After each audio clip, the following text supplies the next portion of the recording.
you in online class at science. Dear student, science के अंतर्गत आज चैप्टर 5 जिसका नाम है कोयला और पेट्रोलियम, इसके बारे में हम आप सभी को कुछ जानकारी देंगे। हम अपनी मूलभूत आवश्यकताओं के लिए विभिन्न प्राकृतिक पदार्थों को उपयोग में लाते हैं और कुछ इनमें से प्रकृति में पाए जाते हैं जो प्राकृतिक पदार्थ हम उपयोग में लाते हैं, और कुछ पदार्थों का निर्माण मानवीय क्रियाकलापों, मानवीय प्रयासों और विभिन्न प्रकार के यंत्रों द्वारा किया जाता है। तो इस तरीके से कोयला और पेट्रोलियम चैप्टर के अंतर्गत आप कुछ संसाधनों के बारे में पढ़ेंगे जो कुछ तो हमें प्रकृति प्रदत्त होते हैं, प्रकृति से प्राप्त होते हैं, और कुछ मानवीय प्रयासों से निर्मित किए जाते हैं। तो प्राकृतिक संसाधन को मुख्य रूप से दो भागों में डिवाइड किया गया। नंबर 1 अक्षय प्राकृतिक संसाधन और नंबर 2 समाप्त होने वाले प्राकृतिक संसाधन। तो अक्षय प्राकृतिक संसाधन, ये संसाधन प्रकृति में असीमित मात्रा में उपलब्ध हैं। इट मीन्स मानवीय क्रियाकलापों के द्वारा इनको समाप्त किया नहीं जा सकता। फॉर एग्जाम्पल, सूर्य का प्रकाश, वायु। और दूसरी तरफ समाप्त होने वाले प्राकृतिक संसाधन वे संसाधन होते हैं जो मानवीय क्रियाकलापों के द्वारा समाप्त हो सकते हैं, किए जा सकते हैं, या उनके क्रियाकलाप प्रभावित हो सकते हैं। फॉर एग्जाम्पल, वन्य जीव, खनिज, कोयला और पेट्रोलियम। और इस तरीके से दो प्रकार के प्राकृतिक संसाधन हुए, अक्षय प्राकृतिक संसाधन और दूसरा समाप्त होने वाले प्राकृतिक संसाधन। और इसमें प्राकृतिक गैस भी आता है जो समाप्त होने वाले प्राकृतिक संसाधनों में आता है। नेक्स्ट है जीवाश्म ईंधन। जीवाश्म ईंधन का निर्माण प्रकृति में सजीव प्राणियों के मृत अवशेषों से होता है। सजीव प्राणियों में जीव जंतु भी आते हैं और पेड़ पौधे भी आते हैं। तो इनके मृत अवशेषों से जो ईंधन का निर्माण होता है वो जीवाश्म ईंधन बोले जाते हैं।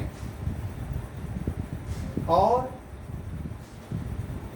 जीवाश्म ईंधन में कोयला, पेट्रोलियम और प्राकृतिक गैस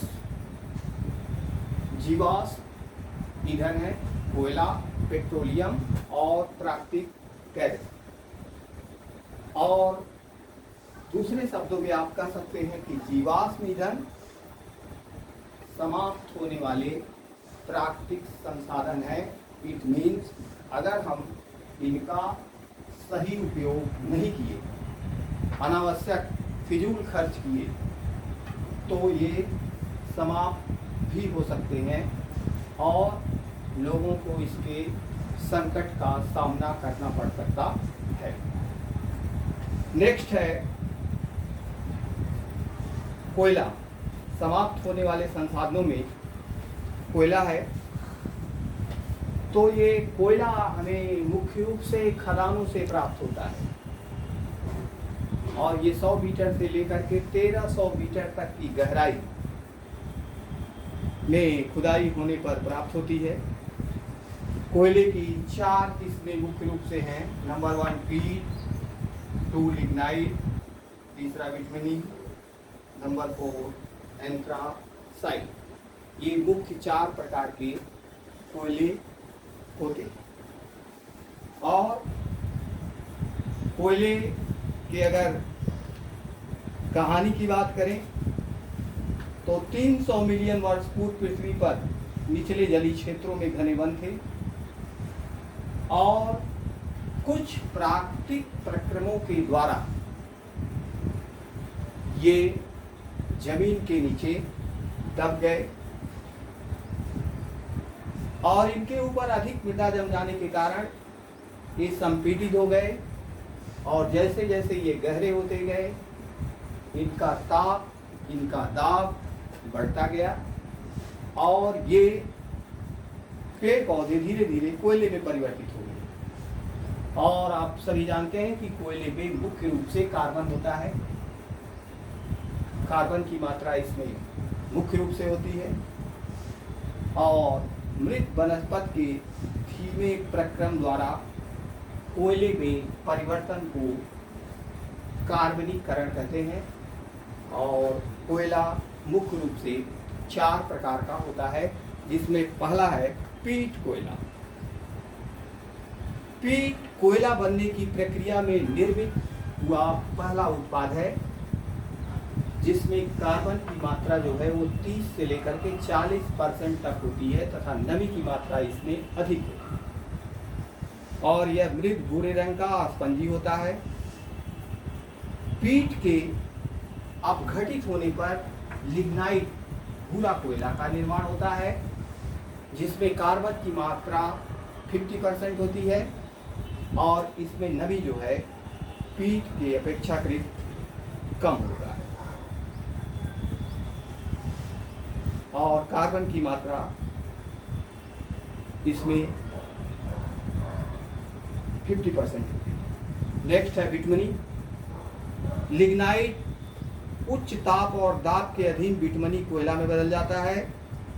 लिग्नाइट की मात्रा में नमी की मात्रा काफ़ी कम और कार्बन की मात्रा उच्च होती है यानी 60%। और लास्ट है कोयले का रूप एंथ्रासाइट। ये कठोर कोयला बिटमनी कोयला की तुलना में भूमि में बहुत अधिक गहराई में मिलता है। यह अत्यधिक ताप और दाब के अधीन होता है। इसमें कार्बन की मात्रा 80% होती है और नमी की मात्रा काफ़ी कम होती है। तो ये कोयला जो है समाप्त होने वाले ईंधनों में या प्राकृतिक संसाधन में मुख्य रूप से है, जिसका उपयोग अगर सावधानी से नहीं किया गया तो इसका भविष्य में संकट का सामना लोगों को करना पड़ सकता है। That's all, next tomorrow.